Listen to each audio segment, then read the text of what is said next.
Om Swastiastu, Assalamualaikum warahmatullahi wabarakatuh, Shalom, nama budaya dan salam sejahtera bagi kita semua. Halo semuanya, perkenalkan nama Shania Made Tirta Puspaningsih dengan NIM 2309511106 dari kelas I. Baik, di sini saya akan menjelaskan suatu materi dengan judul aspergillosis. Adapun yang melatar belakangi saya dalam pembuatan video ini, yaitu Aspergillus merupakan jamur yang dapat menyebabkan infeksi pada berbagai hewan serta manusia. Spora Aspergillus dapat menyebar melalui udara sehingga meningkatkan risiko paparan pada hewan atau manusia. Mempelajari infeksi Aspergillus ini sangat penting karena Aspergillus ini sangat berdampak pada kesehatan dan kesejahteraan hewan, kesehatan manusia, dan juga ekonomi. Nah, aspergillosis itu apa sih? Jadi, aspergillosis merupakan penyakit infeksi yang disebabkan oleh jamur dari genus Aspergillus. Nah, terutama Aspergillus fumigatus dan spesies terkait lainnya seperti Aspergillus flavus, Aspergillus glaucus, Aspergillus niger, dan Aspergillus versicolor. Infeksi ini dapat menyerang berbagai jenis hewan, termasuk pada unggas dan juga mamalia. Infeksi ini itu biasanya mempengaruhi saluran pernafasan, tetapi pada kasus tertentu, infeksi ini itu dapat menyebar secara sistemik ke berbagai organ melalui aliran darah.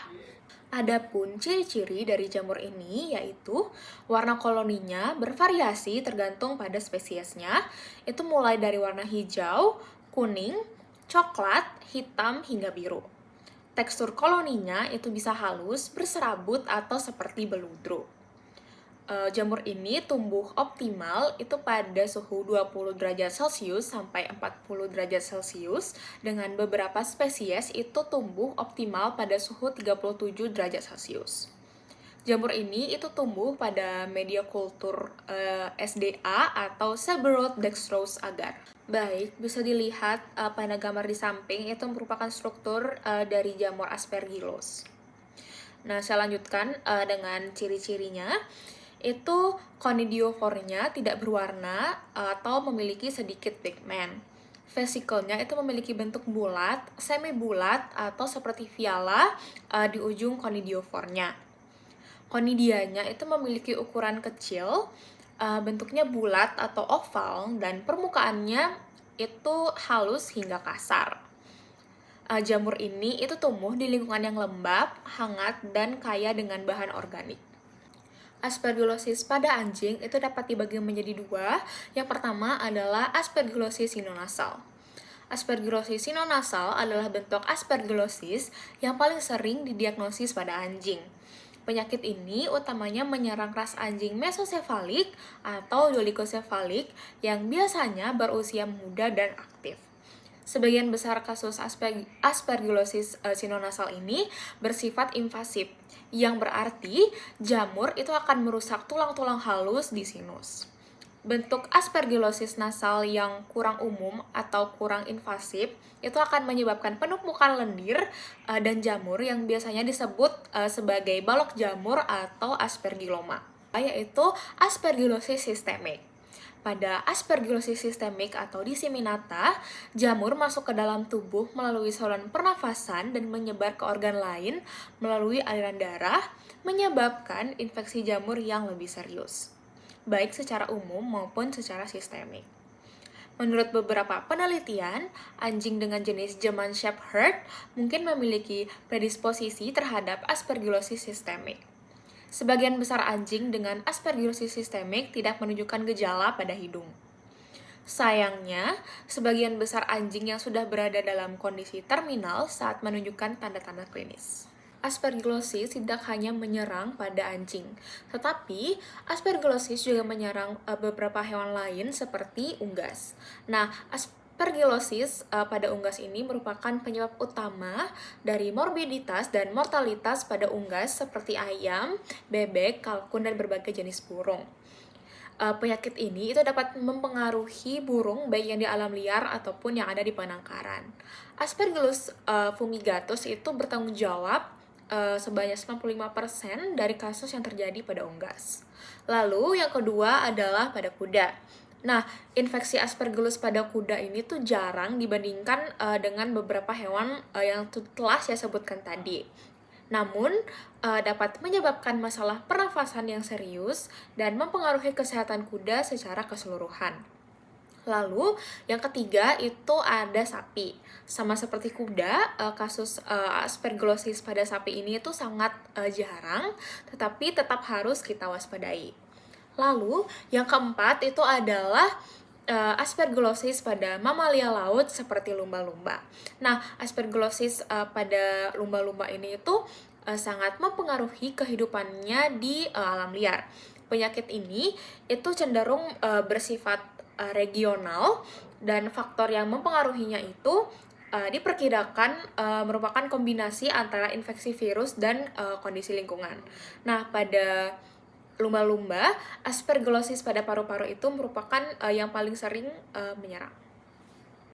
Baik, adapun gejala dari aspergillosis sinonasal, yaitu yang pertama ada bersin, lalu epitaksis atau pendarahan pada hidung, keluarnya cairan mukopurulen, adanya ulcerasi pada planum nasal, nyeri wajah, dan atrofi otot. Baik, ini merupakan gambar dari anjing yang terinfeksi jamur Aspergillus.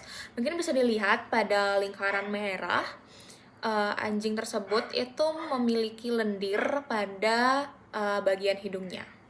Sedangkan gejala dari aspergillosis sistemik, yang pertama itu adalah demam, penurunan berat badan, kehilangan nafsu makan, lemas, nyeri atau pembengkakan tulang, uveitis atau radang pada mata, pendarahan, dan adanya saluran pada kulit yang mengeluarkan nanah ataupun darah. Adapun beberapa cara yang dapat dilakukan untuk mendiagnosis penyakit ini. Yang pertama itu radiograf atau X-ray, CT scan, dan MRI. Lalu plak jamur dan aspergilloma yang dapat diamati melalui rinoskopi dan melakukan tes darah. Faktor-faktor yang dapat menyebabkan penyakit ini, yaitu yang pertama adalah lingkungan dengan kelembapan yang tinggi, sanitasi yang buruk, kondisi imun sedang lemah, atau saat anjing itu sedang terinfeksi virus atau sedang menerima pengobatan imunosupresif, trauma atau cedera pada saluran pernafasan, kondisi genetik atau ras anjing tertentu, penyakit penyerta, perubahan lingkungan, serta stres. Baik, pengobatan yang dapat dilakukan yang pertama itu adalah larutan 1% protrimasol atau bifonazol dengan enilconazol yang disuntikan ke hidung atau sinus frontal. Lalu, yang kedua itu bisa menggunakan obat anti jamur oral seperti itraconazol, fluconazol, atau terbinafin. Baik, adapun kesimpulan dari materi tadi yaitu aspergillosis merupakan infeksi yang disebabkan oleh jamur Aspergillus sp. Penyakit ini dapat menyerang berbagai hewan serta manusia. Spora jamur ini dapat menyebar melalui udara.